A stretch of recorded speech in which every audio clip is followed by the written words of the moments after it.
What teacher picked the wrong student to bully? My best friend Alyssa was known at school for having severe social anxiety disorder. During the science fair, she set up her whole project, but then sat in the bathroom until it ended, getting a 0. This year during speech class, she stumbled while introducing herself. So our teacher, Mr. Blackberry, warned her, "I fail shy students like you all the time." She literally threw up in the bathroom sink after class. But then something happened. I saw her staring at her reflection, whispering, "I'll show him." Sadly, my autism made speaking up impossible, so I was forced to watch as everything unfolded. During the week, Alyssa seemed like a whole new person. She greeted people in the hallways, practiced talking to strangers. The first time she volunteered to answer a question in class, everyone was blown away. Even Mr. Blackberry said, "See, you just needed to be pushed." When we were handed an assignment, a 5-minute speech about the ethics of free speech, Alyssa smiled confidently, already making plans to practice at home and perform it in advance in front of parents and friends. The day of the assignment arrived and each student went up to present their opinion. Mr. Blackberry had been oddly quiet, jotting down mistakes while they spoke. When Alyssa's turn came, she made it 2 sentences before freezing completely, just stood there shaking while Mr. Blackberry tapped his pen impatiently. The tension in the room seemed to affect everyone. Eventually, he just stood up and said, "One last chance. Friday. Don't waste my time again." After that, Alyssa disappeared during lunch. I found her once in a bathroom stall, whispering her speech to the wall with tears staining her cheeks. She dumped anxiety pills in her shaking hands and ate them like they were Tic Tacs. Friday's speech class arrived and everyone felt more nervous than the first day of class. Alyssa walked to the front like she was heading to her execution. Her hands trembled as she began. Mr. Blackberry started to torment her immediately. "Too quiet, project." She raised her voice. "Now you're shouting. Control yourself." She tried to adjust. "Boring. Where's the passion? Speak faster." Then immediately, "Stop rushing." He clicked his pen aggressively and grinded his teeth. "Stop staring at the board. Look at your audience." When she looked at us, "Stop staring at them like a creep." He stood up and walked closer. "Are you even saying words? This is gibberish." He turned to the class. "Can anyone understand this mess?" No one responded. "Your hands are shaking so much it's distracting. Put them behind your back." When she did, "Now you look like a criminal." "God, this is painful to watch." He laughed. "I've seen kindergartners with more composure." "What are you, 5 years old?" The final blow came with a sneer. "You look like you really want to fail my class. Maybe some people just aren't meant to be heard." Alyssa stood there with tears streaming down her face. The whole room went silent. She walked back to her seat, completely broken. I saw her grip her desk, knuckles white, staring at nothing. Mr. Blackberry called up Amir, the kid who never did homework. Amir shuffled up nervously. He'd just watched Alyssa get destroyed. His hands shook as he held his wrinkled notes.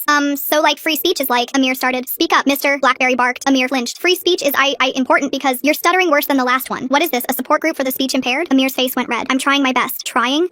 Mr. Blackberry stood up. "You know what, Amir? At least Alyssa practiced. You can't even form a coherent sentence. Did you even prepare, or did you think you could just wing it like everything else?" I prepared." "Oh, really? Then why are you reading from your phone? Can't even memorize 5 minutes of content?" Pathetic. That's when something in Alyssa snapped. "Stop!" She shot up from her desk. "Just stop." Everyone turned to stare. Alyssa's whole body was shaking, but not from anxiety this time. From rage. "He's doing his best. We're all doing our best. Sit down, Alyssa, or what? You'll fail me? You already did." She was screaming now. "You don't teach. You just tear people down. You're not making us better speakers. You're giving us trauma." Tara stood up. "She's right. This isn't teaching. You made her cry for enjoying it." Jasmine joined in. "You called me stupid last week for mispronouncing a word," Thomas added. One by one, the entire class stood up. "You told me I'd never amount to anything. You laughed at my accent." The room erupted. 23 students all shouting about how Mr. Blackberry had humiliated them. "Enough!" Mr. Blackberry slammed his hand on the desk. "Everyone who's standing gets an F. Sit down." But Alyssa walked to the front instead. She put her hand on Amir's shoulder. "Go sit down. You did great." Then she turned to Mr. Blackberry. "You want to hear someone project? Fine." She faced the class. "Who thinks Mr. Blackberry should be the one getting graded?" The roar of agreement shook the windows. But Alyssa wasn't done. She pulled out her phone and showed us something that made even Mr. Blackberry's face go white. Turns out she'd been recording a lot more than just today. Full story on channel. Link below.